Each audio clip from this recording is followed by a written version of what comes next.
സുരക്ഷിത വിമാനത്താവളം എന്ന പേര് കേട്ട തിരുവനന്തപുരം വിമാനത്താവളത്തിന് ഭീഷണിയായിരിക്കുകയാണ് പക്ഷികൾ. ഈ വർഷം മാത്രം 10 തവണയാണ് ലാൻഡിംഗിൽ വിമാനങ്ങളിൽ പക്ഷിയിടിച്ച് തകരാറുണ്ടായത്. അറവ് മാലിന്യങ്ങൾ തള്ളുന്നത് വഴി പക്ഷികൾ കൂട്ടമായി എത്തുന്നതും കോർപ്പറേഷൻ പിടിപ്പുകേടും അപകടത്തെ വിളിച്ചു വരുത്തുകയാണ്.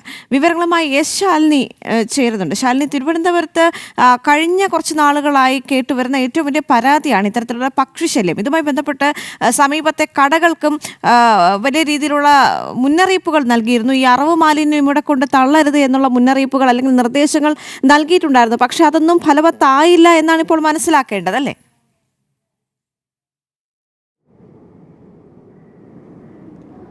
ദേവിക, തീർച്ചയായും അത്തരത്തിൽ തന്നെയാണ്. കഴിഞ്ഞ ഒരു വർഷത്തിനിടെ 10 അപകടങ്ങളാണ് തലനാരിഴയ്ക്ക് നീങ്ങിപ്പോയത് എന്നുള്ളതാണ് തിരുവനന്തപുരം വിമാനത്താവളത്തിൽ നിന്ന് നമുക്ക് മനസ്സിലാക്കാൻ സാധിക്കുന്നത്. തിരുവനന്തപുരം വിമാനത്താവളത്തെ ഏറ്റവും സേഫസ്റ്റ് വിമാനത്താവളം എന്നുള്ളതാണ് പറയപ്പെടുന്നത്. തെക്കേ ഇന്ത്യയിലെ തന്നെ അപൂർവങ്ങളിൽ അപൂർവമായൊരു വിമാനത്താവളമാണ്. ഇത്രയധികം സുരക്ഷാ ക്രമീകരണങ്ങളുള്ള അല്ലെങ്കിൽ സുരക്ഷിതമായി ലാൻഡ് ചെയ്യാൻ കഴിയുന്ന ഒരു വിമാനത്താവളവും റൺവേയും ഉള്ളത്.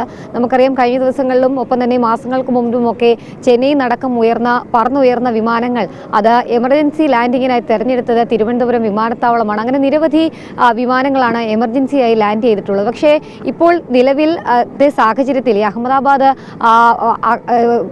അപകടമടക്കം നടന്ന പശ്ചാത്തലത്തിൽ വലിയ ആശങ്കയോടെയാണ് പൈലറ്റുമാർ തിരുവനന്തപുരത്തേക്ക് വിമാനങ്ങൾ ഇറക്കുന്നതും വിമാനങ്ങൾ ഉയർത്തുകയും ചെയ്യുന്നത്. അതേസമയം ആശങ്കയോടെ തന്നെയാണ് യാത്രക്കാരും നഗരസഭയും സമീപവാസികളും അടക്കമുള്ളത്. ഒരു ജനവാസ മേഖലയിലാണ് തിരുവനന്തപുരം വിമാനത്താവളം സ്ഥിതി ചെയ്യുന്നത്. രാജ്യാന്തര വിമാനത്താവളം ഉള്ളത്. അതിന് സമീപത്ത് നിരവധി അറവുശാലകളുണ്ട്. ഒപ്പം തന്നെ ഈ മാലിന്യങ്ങൾ കൊണ്ട് നിക്ഷേപിക്കുന്നത് പതിവാകുന്ന സാഹചര്യമുണ്ട്. പ്രദേശവാസികൾ അടക്കമുള്ളവരാണ് ഈ മാലിന്യങ്ങൾ അവിടെ കൊണ്ട് നിക്ഷേപിക്കുകയും കൂട്ടം കൂട്ടമായി പക്ഷികൾ അവിടെ എത്താനുള്ള സാഹചര്യം ഉണ്ടാവുകയും ചെയ്യും. നിലവിൽ വിമാനങ്ങൾ ഉയരുന്നതിനും വിമാനങ്ങൾ താഴുന്നതിനും മുൻപായി അവിടെ സെക്യൂരിറ്റിയുടെ ഭാഗമായിട്ട് വെടിവെച്ച ഉണ്ടാക്കും. ആ വെടിവെച്ചയിൽ കിളികൾ പറന്നു പോകും, പക്ഷികൾ പറന്നു പോകും എന്നുള്ളതാണ് നിലവിലെ ആശ്വാസമായിട്ടുള്ളത്. ഈ ഒരു അഹമ്മദാബാദ് അപകടം നടക്കുന്ന ദിവസം തന്നെ തിരുവനന്തപുരത്തേക്ക് ലാൻഡ് ചെയ്യാൻ പോയി വിമാനത്തിന്റെ എഞ്ചിന്റെ ഭാഗത്തേക്ക് പക്ഷി ഇടിച്ചു കയറാനായി ഒരു ശ്രമം ഉണ്ടായിട്ടുണ്ട്. അത് വളരെ ആശങ്കയോടുകൂടിയാണ് പൈലറ്റും ഒപ്പം തന്നെ അവിടെ ഉണ്ടായിരുന്നവരും വീക്ഷിക്കുകയും ചെയ്തിട്ടുള്ളത്. അത്തരത്തിൽ ഒരു ആശങ്കാജനകമായ സാഹചര്യമാണ് നിലവിൽ വിമാനത്താവളത്തിൽ ഉള്ളത്.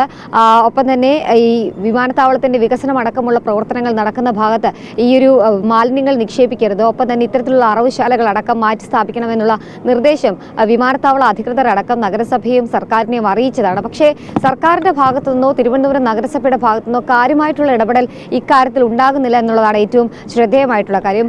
മുൻ വർഷത്തെ അപേക്ഷിച്ച് നോക്കുകയാണെങ്കിൽ അദാനി ഏറ്റെടുത്തതിന് ശേഷം കൂടുതൽ വിമാന സർവീസുകൾ, അത് ഡൊമസ്റ്റിക് ഇന്റർനാഷണൽ വിമാനങ്ങൾ കൂടുതൽ പറന്നുയരുകയും കൂടുതൽ ലാൻഡ് ചെയ്യുകയും ചെയ്യുന്ന ഒരു വിമാനത്താവളമായി തിരുവനന്തപുരം മാറിയിട്ടുണ്ട്.